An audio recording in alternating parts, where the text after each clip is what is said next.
Kisah Para Rasul 7 ayat pertama sampai dengan ke-60. Pembelaan Stefanus. Kata imam besar, benarkah demikian? Jawab Stefanus, hai saudara-saudara dan bapak-bapak, dengarkanlah. Allah yang Maha Mulia telah menampakkan dirinya kepada bapa leluhur kita Abraham ketika ia masih di Mesopotamia, sebelum ia menetap di Haran, dan berfirman kepadanya, keluarlah dari negerimu dan dari sanak saudaramu, dan pergilah ke negeri yang kutunjukkan kepadamu. Maka keluarlah ia dari negeri orang Kasdim, lalu menetap di Haran. Dan setelah ayahnya meninggal, Allah menyuruh dia pindah dari situ ke tanah ini, tempat kamu diam sekarang. Dan di situ Allah tidak memberikan milik pusaka kepadanya, bahkan setapak tanah pun tidak. Tetapi ia berjanji akan memberikan tanah itu kepadanya, menjadi kepunyaannya dan kepunyaan keturunannya, walaupun pada waktu itu ia tidak mempunyai anak. Beginilah firman Allah, yaitu bahwa keturunannya akan menjadi pendatang di negeri asing, dan bahwa mereka akan diperbudak dan dianiaya 400 tahun lamanya. Tetapi bangsa yang akan memperbudak mereka itu akan kuhukum, firman Allah. Dan sesudah itu mereka akan keluar dari situ dan beribadah kepadaku di tempat ini. Lalu Allah memberikan kepadanya perjanjian sunat. Dan demikianlah Abraham memperanakan Ishak, lalu menyunatkannya pada hari yang ke-8. Dan Ishak memperanakan Yakub, dan Yakub memperanakan ke-12 bapa leluhur kita. Karena iri hati, bapa-bapa leluhur kita menjual Yusuf ke tanah Mesir, tetapi Allah menyertai dia dan melepaskannya dari segala penindasan, serta menganugerahkan kepadanya kasih karunia dan hikmat ketika ia menghadap Firaun, raja Mesir. Firaun mengangkatnya menjadi kuasa atas tanah Mesir dan atas seluruh istananya. Maka datanglah bahaya kelaparan menimpa seluruh tanah Mesir dan tanah Kanaan serta penderitaan yang besar, sehingga nenek moyang kita tidak mendapat makanan. Tapi ketika Yakub mendengar bahwa di tanah Mesir ada gandum, ia menyuruh nenek moyang kita ke sana. Itulah kunjungan mereka yang pertama. Pada kunjungan mereka yang kedua, Yusuf memperkenalkan dirinya kepada saudara-saudaranya. Lalu ketahuanlah asal-usul Yusuf kepada Firaun.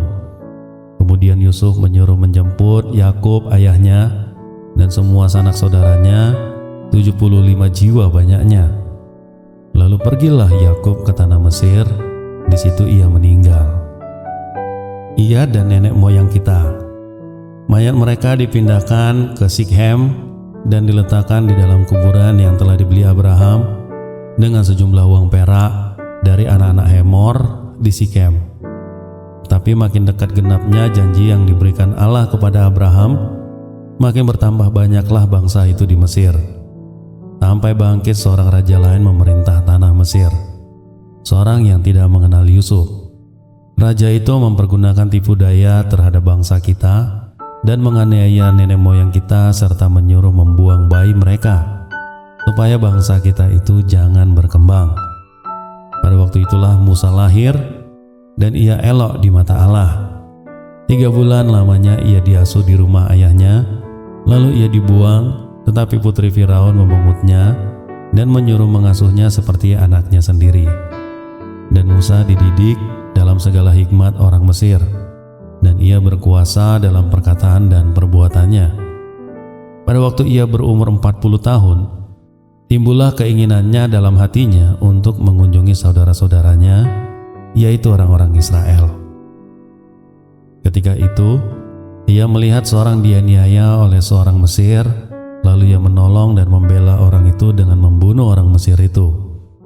Pada sangkanya saudara-saudaranya akan mengerti bahwa Allah memakai dia untuk menyelamatkan mereka, tetapi mereka tidak mengerti. Pada keesokan harinya, ia muncul pula ketika 2 orang Israel sedang berkelahi. Lalu ia berusaha mendamaikan mereka, katanya, "Saudara-saudara, bukankah kamu ini berdua bersaudara? Mengapa kamu saling menganiaya?" Tetapi orang yang berbuat salah kepada temannya itu menolak Musa dan berkata, Siapakah yang mengangkat engkau menjadi pemimpin dan hakim atas kami? Apakah engkau bermaksud membunuh aku, sama seperti kemarin engkau membunuh orang Mesir itu?" Mendengar perkataan itu, larilah Musa dan hidup sebagai pendatang di tanah Midian. Di situ ia memperanakan 2 orang anak laki-laki. Dan sesudah 40 tahun tampaklah kepadanya seorang malaikat di padang gurun, Gunung Sinai di dalam nyala api yang keluar dari semak duri. Musa heran tentang penglihatan itu, dan ketika ia pergi ke situ untuk melihatnya dari dekat, datanglah suara Tuhan kepadanya, "Akulah Allah nenek moyangmu, Allah Abraham, Ishak dan Yakub." Maka gemetarlah Musa dan ia tidak berani lagi melihatnya. Lalu firman Allah kepadanya, "Tanggalkanlah kasutmu dari kakimu, sebab tempat di mana engkau berdiri itu adalah tanah yang kudus. Aku telah memperhatikan dan sungguh kesengsaraan umatku di tanah Mesir, dan aku telah mendengar keluh kesah mereka. Dan aku telah turun untuk melepaskan mereka. Karena itu marilah engkau akan kuutus ke tanah Mesir." Musa ini yang mereka tolak dengan mengatakan, "Siapakah yang mengangkat engkau menjadi pemimpin dan hakim?" Musa ini juga telah diutus oleh Allah sebagai pemimpin dan penyelamat oleh malaikat yang telah menampakkan diri kepadanya di semak duri itu. Dialah yang membawa mereka keluar dengan mengadakan mukjizat-mukjizat dan tanda-tanda di tanah Mesir, di Laut Merah dan di padang gurun 40 tahun lamanya. Musa ini pula lah yang berkata kepada orang Israel, "Seorang nabi seperti aku ini akan dibangkitkan Allah bagimu dari antara saudara-saudaramu." Musa inilah yang menjadi pengantara dalam sidang jemaah di padang gurun di antara malaikat yang berfirman kepadanya di Gunung Sinai dan nenek moyang kita, dan dialah yang menerima firman-firman yang hidup untuk menyampaikannya kepadamu. Tetapi nenek moyang kita tidak mau mentaatinya. Malahan mereka menolaknya, dalam hati mereka ingin kembali ke tanah Mesir. Kepada Harun mereka berkata, "Buatlah untuk kami beberapa Allah yang akan berjalan di depan kami. Sebab Musa ini yang telah memimpin kami keluar dari tanah Mesir, kami tidak tahu apa yang telah terjadi dengan dia." Lalu pada waktu itu mereka membuat sebuah anak lembu dan mempersembahkan persembahan kepada berhala itu. Dan mereka bersukacita tentang apa yang dibuat sendiri oleh mereka. Maka berpalinglah Allah dari mereka dan membiarkan mereka beribadah kepada bala tentara langit, seperti yang tertulis dalam kitab nabi-nabi. "Apakah kamu mempersembahkan kepadaku korban sembelihan dan persembahan selama 40 tahun di padang gurun itu, hai kaum Israel? Tidak pernah. Malahan kamu mengusung kemah Molok dan bintang dewa Refan, patung-patung yang kamu buat itu untuk disembah. Maka aku akan membawa kamu ke dalam pembuangan sampai di seberang sana Babel." Kemah kesaksian ada pada nenek moyang kita di padang gurun, seperti yang diperintahkan Allah kepada Musa untuk membuatnya menurut contoh yang telah dilihatnya. Kemah itu yang diterima nenek moyang kita dan yang dengan pimpinan Yosua dibawa masuk ke tanah ini, yaitu waktu tanah ini direbut dari bangsa-bangsa lain yang dihalau Allah dari depan nenek moyang kita. Demikianlah sampai kepada zaman Daud.